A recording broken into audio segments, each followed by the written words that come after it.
Hello friends. Hi, this is Engineer Vijay Kumar once again. All of you welcomes on your YouTube channel Impulse Physics Classes. ठीक है, तो दोस्तों आइए इस video में, आज के वीडियो में हम लोग देखने जा रहे हैं कि दो वेक्टर के डॉट प्रोडक्ट, यानी कि dot product of the two vectors या scalar product of the two vectors कैसे कैलकुलेट की जाती है और ये होती क्या है। ठीक है, यानी कि इस वीडियो को हम समझने में ये समझेंगे कि बहुत सारी फिजिकल क्वांटिटी होती है नेचर में, जिसको आप कह सकते हैं कि वो डॉट प्रोडक्ट को ओबे करती है या स्केलर प्रोडक्ट को ओबे करती है। जैसे वर्क, वर्क एक स्केलर है, तो ये किस तरह से वर्क स्केलर क्वांटिटी है। तो हमारे नेचर में बहुत सारी क्वांटिटी वेक्टर होती है, तो वेक्टर का प्रोडक्ट करना है तो वहाँ पर क्रॉस प्रोडक्ट का इस्तेमाल करते हैं हम लोग। लेकिन अगर आपका क्या है, स्केलर प्रोडक्ट है, तो उसके लिए डॉट प्रोडक्ट का इस्तेमाल करते हैं। और डॉट प्रोडक्ट मतलब स्केलर प्रोडक्ट, यानी कह सकते हैं कि जिसमें डायरेक्शन नहीं होता है। ठीक है, तो आइए इसको समझते हैं। अगर आपके पास दो वेक्टर्स हैं, दो वेक्टर्स मतलब कि एक वेक्टर ए है, दूसरा वेक्टर बी है, और दोनों के बीच का कुछ एंगल है थीटा। ठीक है, if you have two vectors and theta is the angle between then the two vectors, then its cos its scalar product और dot product is given by. ठीक है, तो इसके डॉट प्रोडक्ट को या स्केलर प्रोडक्ट को किस प्रकार से दिया जाता है। तो अगर हम लोग बात करें कि दो वेक्टर है हमारे पास ए और बी, तो ए और बी के बीच के डॉट प्रोडक्ट को ए डॉट बी से दिखाया जाता है। किससे दिखाया जाता है? ए डॉट बी से। और ये होता क्या है? ये होता है mod A into mod B और दोनों के बीच के एंगल का कोसाइन। ठीक है, दोनों के बीच के एंगल जो थीटा है, यहाँ पर देखिए एक वेक्टर है आपका ए, दूसरा वेक्टर बी, और दोनों के बीच का एंगल क्या है? थीटा। दोनों के बीच का एंगल क्या है? थीटा। तो कहने का ये मतलब हुआ कि अगर हमारे पास दो वेक्टर है ए और बी और उसके बीच का एंगल थीटा है, तो इसका डॉट प्रोडक्ट या स्केलर प्रोडक्ट क्या होता है? तो इसको ए डॉट बी से लिखाते हैं, और ये होता है mod A into mod B and उसके एंगल का कोसाइन, तीनों का प्रोडक्ट होता है। ठीक है, इसको आप इस तरह से भी लिख सकते हैं, क्योंकि मॉड ए को सिंपली ए से भी दिखा सकते हैं। जब किसी वेक्टर को केवल उसके एरो को हटा के मॉड से दिखाए तो क्या होता है? आपका केवल मैग्नीट्यूड होता है। ये रहा बी और ये रहा उसके बीच का एंगल। ठीक है, तो ए डॉट बी हमारी जो दो फिजिकल क्वांटिटी का डॉट प्रोडक्ट जो होता है, इसके लिए हम लोग एग्जाम्पल के भी लेके देखेंगे। ठीक है, ये जो डॉट प्रोडक्ट होता है ये आपका एक्चुअली में एक स्केलर क्वांटिटी होती है, यानी कि इसमें कोई डायरेक्शन नहीं होता। इसको हम लोग कैलकुलेट कर सकते हैं। सपोज दैट कि मैंने मान लिया कि ए वेक्टर का मैग्नीट्यूड 5 है। अब यहाँ पे मान रहे हैं, कुछ दिया नहीं।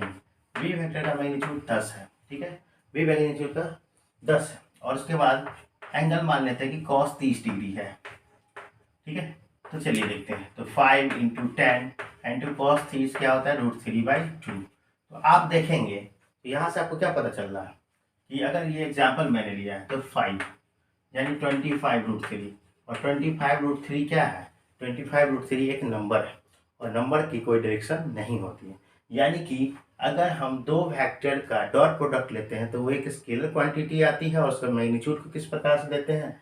तो ए डॉट बी का फॉर्मूला था मॉड ए मॉड बी और कॉस थीटा। ठीक है, तो चलिए इसका एक एग्जाम्पल लेते हैं कि वर्क किस प्रकार से स्केलर प्रोडक्ट को ओबे करता है। वर्क किस प्रकार से स्केलर प्रोडक्ट को ओबे करता है। चलिए देखते हैं कि किस तरह से वर्क जो है एक स्केलर क्वांटिटी है, और उसमें हम लोग स्केलर के डॉट प्रोडक्ट को लगा सकते हैं। सपोज दैट हमारे पास देखिए एक एम मास का ऑब्जेक्ट है। ठीक है, गौर से देखेंगे, एक एम मास का ऑब्जेक्ट है।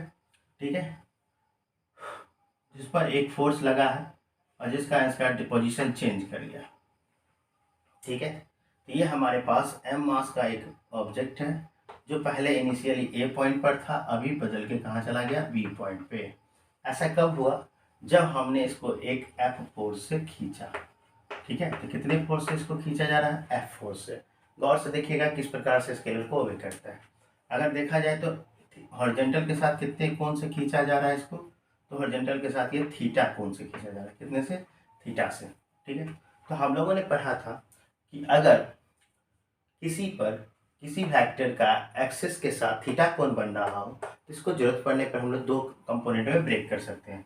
जैसे अगर हम लोग बात करें तो इस एफ वेक्टर का एक जो इसकी तरफ आएगा उसका कंपोनेंट होगा एफ कॉस थीटा। क्या हो जाएगा? F cos theta. और एक जो इसके परपेंडिकुलर आएगा उसका वैल्यू हो जाएगा एफ साइन थीटा। क्या हो जाएगा? F sine theta. सही है। चलिए मैंने फिर से क्या कहा, मैं एक एग्जांपल ले रहा हूँ वर्क का, क्या ले रहा हूँ एग्जाम्पल वर्क का, कि वर्क किस तरह से स्केलर प्रोडक्ट होता है। ठीक है, तो चलिए इस एम मास से खींचा गया, तो खींचने से आपके थीटा के साथ, तो एक कंपोनेंट एफ जो था इसका एक कंपोनेंट एक्सिस की तरफ आया कॉस थीटा और परपेंडिकुलर की तरफ है साइन थीटा। आप जानते हैं कि इसका एम जी जो है नीचे भी लग रहा होगा, इसका जो वेट होता है वो किधर लगता है, नीचे। अब आपसे पूछा जाए कि बताइए ए और बी के बीच का अगर डिस्प्लेसमेंट कितना है, एस वेक्टर है, डिस्प्लेसमेंट कितना हो रहा है, एस वेक्टर।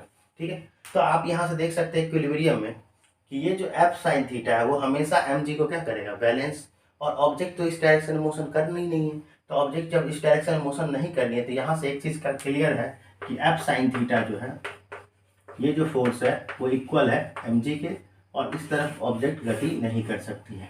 ठीक है, ये यहाँ पर भी होगा कि एफ साइन थीटा अगर मानी जाए तो ये ऊपर है,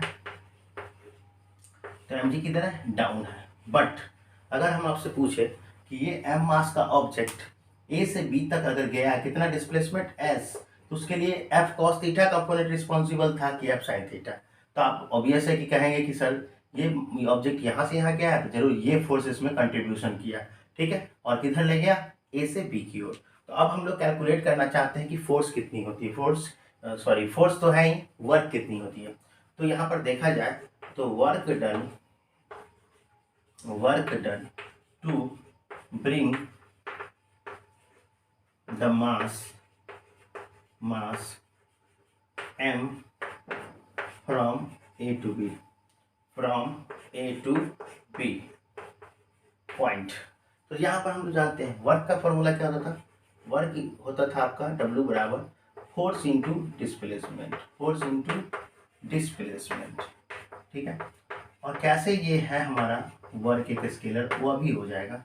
तो चलिए, आपने देखा कि इस तरफ जाने के लिए, इस मास को इस तरफ जाने के लिए एफ कॉस थीटा रिस्पॉन्सिबल है। क्या है, एफ कॉस थीटा रिस्पॉन्सिबल है। ये रहा F cos theta into displacement का मैग्नीट्यूड कितना है, तो एस है, कितना है, एस है। अब अगर हम लोग बात करी जाए तो एफ एस और कॉस थीटा, एफ एस और कॉस थीटा। ठीक है, तो यहाँ पर आप देख लीजिए कि एफ भी एक वेक्टर क्वांटिटी है, एस भी एक वेक्टर क्वांटिटी। एफ फोर्स है, एस क्या है, डिस्प्लेसमेंट है, और उसके बीच कौन सा थीटा आ रहा है, कॉस थीटा। कौन सा थीटा आ रहा है, कॉस थीटा। तो अगर स्केलर वर्क क्या हो गया यहाँ से, स्केलर, क्योंकि आप जानते हैं कि ए बी कॉस थीटा आपस में क्या होती है, सभी नंबर्स होती है, यानी कि ये स्केलर है, ये एक संख्या होती है, संख्या में कोई डायरेक्शन नहीं होता है। ठीक है, अगर हम इसको वेक्टर फॉर्म में लिखना चाहेंगे तो हम वर्क को इस तरह से लिख सकते हैं कि work is equal to F vector dot S vector, F vector dot S vector. क्या लिख सकते हैं, F vector dot S vector. यहाँ से एक चीज़ और आप देख सकते हो, एक चीज़ और देख सकते हो कि ये स्केलर क्वांटिटी होगी तो वर्क पे कोई एरो नहीं आएगा, लेकिन फोर्स और डिस्प्लेसमेंट पे एरो आएगा, जबकि आपके स्केलर में किसी पे एरो नहीं आएंगे। ठीक है, तो यहाँ से हम लोग को पता चला, इस एग्जाम्पल से पता चला कि बहुत सारी फिजिकल क्वांटिटी ऐसी होती है जो स्केलर होती है नेचर में, और जो भी क्वांटिटी स्केलर होंगी नेचर में वो हमारे डॉट प्रोडक्ट को ओबे करेगी, या scalar product of the two factors को ओबे करेगी। ठीक है, तो आई होप सो दैट कि आपको ये वीडियो समझ में आया होगा। ठीक है, तो चलिए मिलते हैं फिर नेक्स्ट वीडियो में।